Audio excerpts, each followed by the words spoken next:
বাংলাদেশ সত্যি করে ভুগছে এর নেতৃত্বের সংকটে। দেশে এমন কোনো লিডার নেই যে এই মুহূর্তে দেশকে উপযুক্ত নেতৃত্ব দেবে। বাঙালি জাতীয়তাবাদের ধারণা থেকে বাংলাদেশের সৃষ্টি হয়েছিল, ভাষা আন্দোলন দিয়ে যার সূচনা। আজকে সেই বাঙালি জাতীয়তাবাদকে সরিয়ে রেখে সেই উগ্র মৌলবাদের জামা পড়তে চায়। বাংলাদেশের মিডিয়া এবং সোশ্যাল মিডিয়া বলে বেড়ানো হচ্ছে এসবই নাকি ভারতের চক্রান্ত, কিন্তু ছাত্র আন্দোলনের সময় থেকেই দেখা যাচ্ছে যে সেখানে বঙ্গবন্ধুর মূর্তি ভাঙা হলো, জাতীয় সম্পত্তি ধ্বংস হচ্ছে, সংখ্যালঘুদের উপর আক্রমণ হচ্ছে, অগ্নিসংযোগ, লুটতরা, সব কিছু চলছে। এগুলো তারা কারা করছে? ইউনিস নোবেল লরিয়েট হতে পারে, কিন্তু দেশ চালানোর পক্ষে একেবারেই অপদার্থ ব্যক্তি। বাংলাদেশ পুরোপুরি একটা নেতৃত্বহীনতার সংকটের মধ্যে দিয়ে চলেছে, যার শেষ পরিণতি হয়তো আবার মিলিটারি শাসন হলেও হতে পারে। আসলে ভারত নিয়ে বাংলাদেশের মধ্যে একটা অদ্ভুত রকমের হীনমন্যতা কাজ করে। ভারত যদি ফাইনালে হেরে যায়, সেখানে বিজয় উল্লাস পালিত হয়, গান বাজিয়ে, ড্রাম বাজিয়ে নৃত্য করে। কিন্তু বাংলাদেশ যখন ভারতে খেলে, তখন ভারতবাসীরা কিন্তু বাংলাদেশকেই সমর্থন জানায়।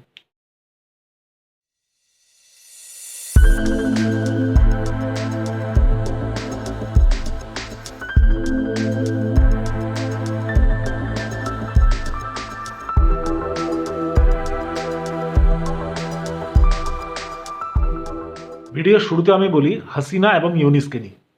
দেখুন, হাসিনা তার শাসনকালে দেশকে কিন্তু একটা স্ট্যাবিলিটি এনে দিয়েছিলেন, এটা সত্য।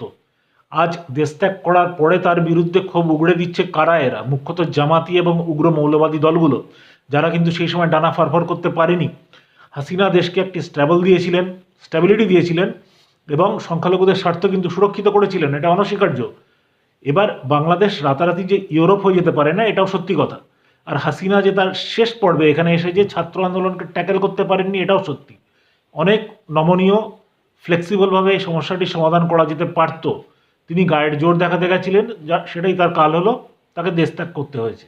আর মোহাম্মদ ইউনিস নোবেল লরিয়েট হতে পারেন, সেটা তার একাডেমিক পাণ্ডিত্য, কিন্তু নোবেল লরিয়েট হওয়া আর দেশকে নেতৃত্ব দেওয়া দুটো কিন্তু সম্পূর্ণ আলাদা জিনিস। নোবেল লরিয়েট হলেই তিনি যে দেশকে লিডারশিপ তার কোয়ালিটি থাকবে এমনটা নাও হতে পারে। আমি একটা এক্সাম্পল দিই আপনাকে। দিয়াগো মারাদোনা সবাই জানেন, ফুটবলের জাদুকর, ফুটবলের রাজপুত্র বলা হয়, বিশ্বজুড়ে তার কোটি কোটি ফ্যান। অথচ এই মারাদোনাই যখন আবার কোচিং ক্যারিয়ার শুরু করেন, সেখানে তিনি চূড়ান্ত ব্যর্থ।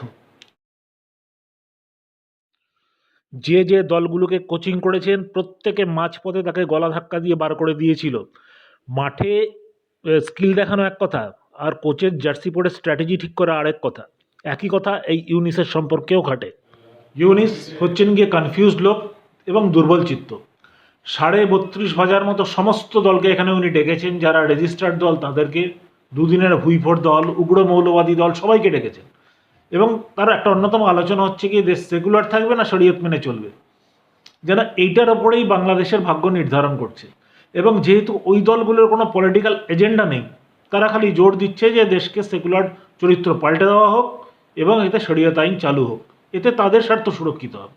দুর্বল ইউনিস একরকম তা মেনে নিয়েছেন, অথবা হতে পারে তার নিজের প্রচ্ছন্ন সমর্থন আছে।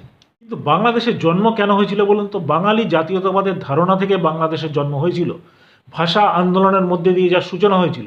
সেই বাংলাদেশ আজকে তার বাঙালি জাতীয়তাবাদকে সরিয়ে রেখে আজকে উগ্র মৌলবাদের জামা পড়তে চাইছে।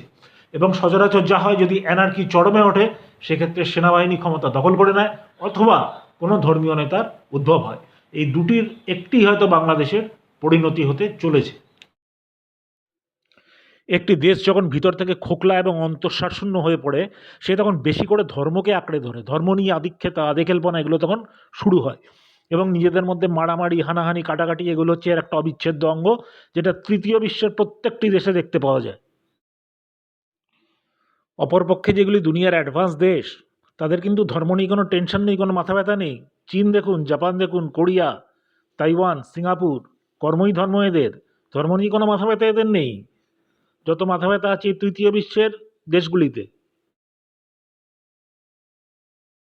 যে দেশগুলি দুনিয়ার টপে পৌঁছে গেছে, সেই দেশগুলিতে কিন্তু ধর্ম নিয়ে দেখবেন না কোনো রকমের টেনশন, কোনো রকমের মাথা ব্যথা আছে। আমি ইউরোপ বা আমেরিকায় যাচ্ছি না, ঘরের পাশে আপনি তাকিয়ে দেখুন, চীন, জাপান, কোরিয়া, সিঙ্গাপুর, তাইওয়ান, এই দেশগুলো আজ কোথায় পৌঁছে গেছে? দুনিয়ার অন্যতম সেরা ইকোনমিক এবং টেকনোলজিক্যাল পাওয়ার এরা। এবং এই দেশগুলিতে কি শুনেছেন আপনি কখনো যে ধর্ম নিয়ে কোনো টেনশন আছে? কোনো মাথা ব্যথাই এদের নেই।